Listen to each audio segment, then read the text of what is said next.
Por eso Santiago dice: gozaos cuando os halléis en diversas pruebas, sabiendo que la prueba de vuestra fe produce paciencia, Eric, la capacidad para soportar el sufrimiento y el mal, creyendo que Dios tiene un propósito y que Dios tiene el control de todas las cosas.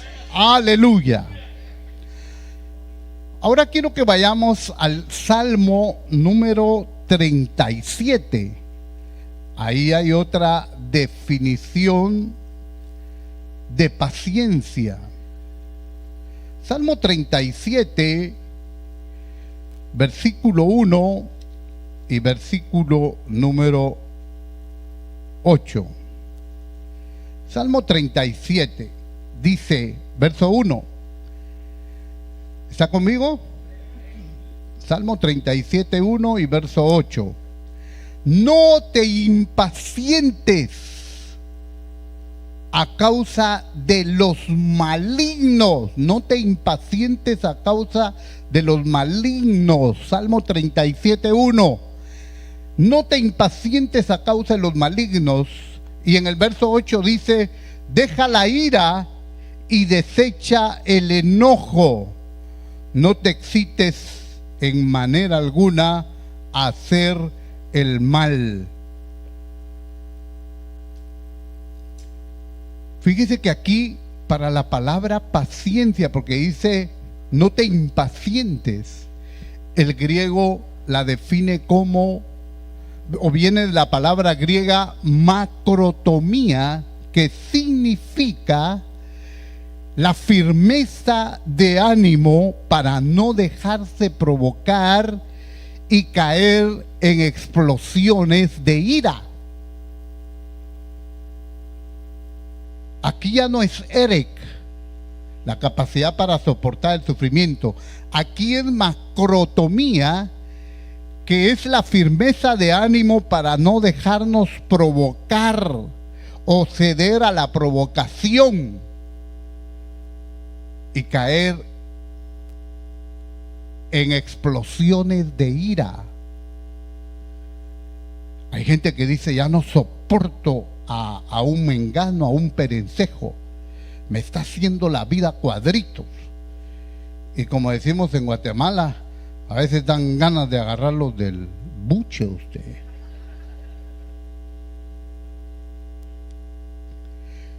Entonces, macrotomía es, hermano, no ceder a las provocaciones. Llega el pueblo con Moisés y comienzan a murmurar, y Moisés, hermano molesto, viene con el Señor: Señor, ¿qué hago? La gente está murmurando, no hay agua. Y el Señor le dice a Moisés: ve y háblale a la roca. Miren lo que Dios le dijo: ve y háblale a la roca. ¿Y qué hizo Moisés? ¿Sabe qué hizo? Como ya estaba fuera de quicio y descontrolado por las murmuraciones y la presión del pueblo, cuando Dios le dice: ve y háblale a la roca, llega Moisés y con una vara le pega a la roca, hermano, golpea a la roca. Y por eso Dios le dijo, por ese arranque de ira. Y mire, ¿sabe quién tuvo ese arranque de ira? El que dice la Biblia en Números 12 que era el hombre más manso de la tierra. Si el más manso de la tierra tuvo una explosión de ira, ¿cómo estaremos nosotros? Hágame el favor.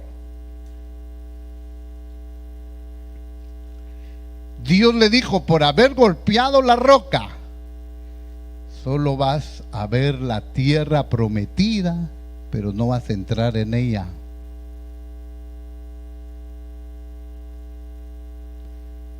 Hay gente que le hace la vida cuadritos a uno, hermano. Y una vez un hermano me dijo: hermano, ya no soporto. ¿A quién ya no soporta? Le dije: a mi mujer. Esto está terrible usted.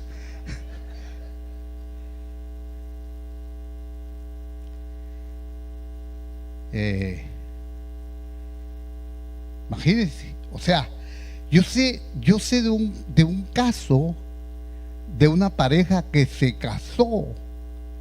Él era pentecostés y ella era bautista. Usted sabe que los bautistas no creen en las manifestaciones del Espíritu Santo y hablar en lenguas. Y mire, cuando el hombre se ponía a alabar y adorar a Dios y el Espíritu Santo lo tocaba, comenzaba a hablar sus lenguas y la esposa le comenzaba a hacer burla a usted. A hacer burla. Ya no soportaba esa situación. Entonces, mire, hermano, bueno, ¿qué sucedió con ese caso? El Señor bautizó con su Santo Espíritu a la esposa y le cayó la boca a la mujer esta. ¿Verdad? Le llenó la boca de lenguas del Espíritu, pero dejó de fastidiar al marido. Y el marido oraba por ella: Señor, llénala, bautiza, que ella experimente lo que yo vivo, lo que yo siento, lo sabroso que es adorarte en lenguas, en espíritu y en verdad. ¡Aleluya! Entonces, macrotomía es la firmeza de ánimo para no ceder a la provocación. Quizás en tu trabajo te dicen esto, aquello, lo otro. Un hermano me decía: ando con mis compañeros de trabajo, era vendedor, y ellos andan fastidiando a las mujeres en la calle y yo tranquilo, y me dicen: son del otro lado, de la otra banqueta. Y un fastidio, hermano, un fastidio. Entonces, esta definición entonces nos lleva a una firmeza de ánimo para no ceder a las provocaciones, para no caer en la ira. Por eso dice: deja la ira y desecha el enojo. Desecha el enojo. Vamos a ir a otro pasaje ahí en el Salmo número 40, ahí cerquita, adelante. Salmo 40, verso 1. Salmo 40, verso 1. Ahí aparece la palabra paciencia también, pero fíjese que aquí, contextualmente y el entorno bíblico, nos da otra definición el griego. Qué interesante el griego, hermano, porque el griego nos define con una claridad los conceptos para que nosotros tengamos un mejor entendimiento. Y mire, dice acá el Salmo 40, verso 1. ¿Qué dice su Biblia? Pacientemente esperé a Jehová. Y luego dice: y se inclinó a mí y oyó mi clamor y me hizo sacar del pozo de la desesperación, del lodo cenagoso, puso mis pies sobre peña y enderezó mis pasos. Pero el verso 1 dice: pacientemente esperé a Jehová. Fíjese que aquí el idioma griego define la paciencia para esperar. La palabra griega es upomone, y upomone es la espera persistente y con fidelidad. Dice el salmista: pacientemente esperé a Jehová. Entonces, para la espera, la paciencia, el griego viene de ese vocablo griego upomone, que significa una espera persistente y con fidelidad.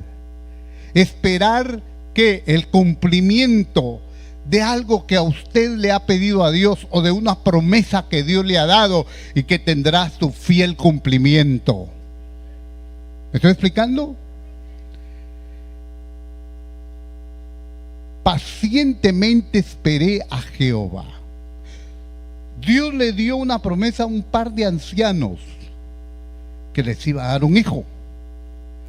Y pasó el tiempo y pasaron los años y no llegaba el hijo prometido. Y la esposa le dice a su esposo: ahí está mi sirvienta, ¿por qué no procreas un hijo? Ya ves que Jehová se olvidó de nosotros.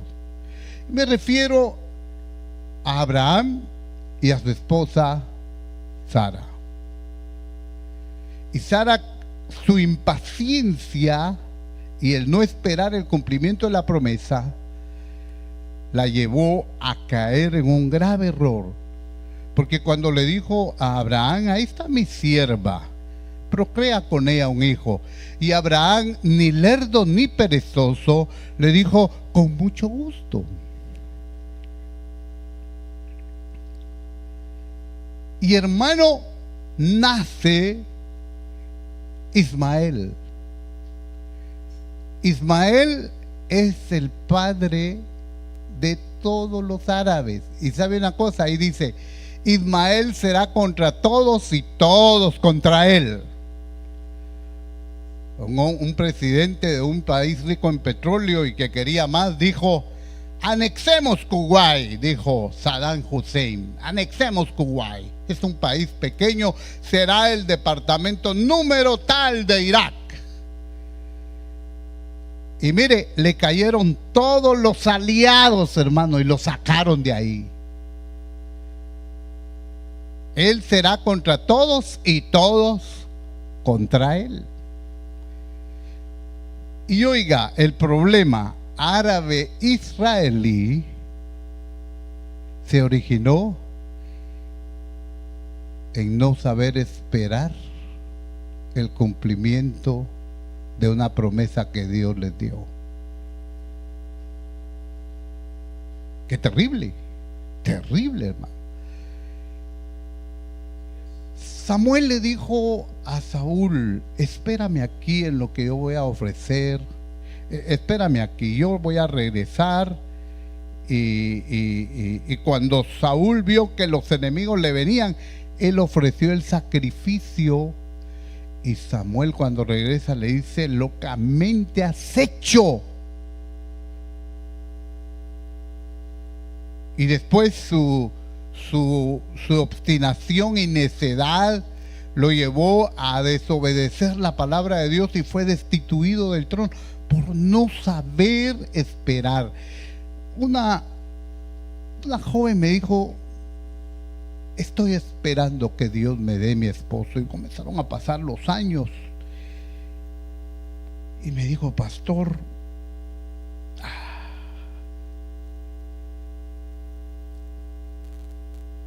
ya tengo mis buenos años,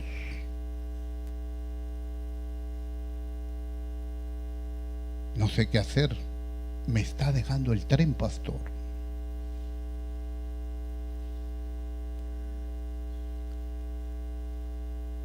Creo que en el último vagón del tren me voy.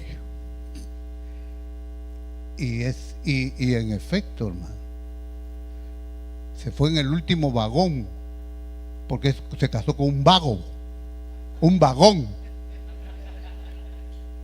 un vago. Entonces, qué bueno es saber esperar en Dios, hermano. Dice que los que esperan en Jehová tendrán nuevas fuerzas. Los que esperan en Jehová, sus rostros serán iluminados y no serán avergonzados. Los que esperan en Jehová. Oiga, es bueno esperar en Dios. Es bueno esperar en el Señor.